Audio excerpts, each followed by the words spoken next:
ভালোবাসি। ইন্টারেস্টিং কিন্তু। আমার চুরি নিয়ে আপনার এত ইন্টারেস্ট কেন? আপনি এক কাজ করেন, আপনি মুখ বুঝে বই পড়েন আর বিদেশ যাওয়ার প্রস্তুতি নেন, আর বিদেশে যেয়ে ধলা একটা মেয়ে দেখে তাকে বিয়ে করে ফেলেন। আর আপনার যদি কপাল ভালো থাকে তাহলে আপনি আমার বিয়েও খেয়ে যেতে পারবেন। 3 মাস পর আমার বিয়ে। আপনি দেখি আমার পিছুই ছাড়ছেন না। এবার আর পিছু ছাড়ার জন্য আসেনি। একদিন এই আমি আপনার পিছে পিছে আপনার বাসা পর্যন্ত চলে যেতাম, বারান্দা থেকে তাকিয়ে থাকতাম আপনি কখন আসবেন। আপনি বাসায় ঢোকার আগে সিঁড়িতে দাঁড়িয়ে থাকতাম আপনাকে একবার দেখার জন্য, কিন্তু তখন তো আপনি আমাকে পাত্তাই দেননি। ব্যাপারটা তো উল্টো হতে পারে, অপেক্ষা আমিও করতাম তোমার জন্য।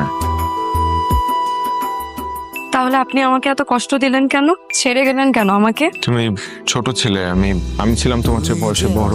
পুরো সিচুয়েশনটা আমার একটু ম্যাচিউরলি হ্যান্ডেল করা দরকার ছিল, আমি তাই করেছি। বিভিন্ন ভাবে তোমাকে ইগনোর করে গিয়েছে। আর আমি যে এত কষ্ট পেলাম, আমার যে মনটা ভেঙে গেল আপনার জন্য। আমার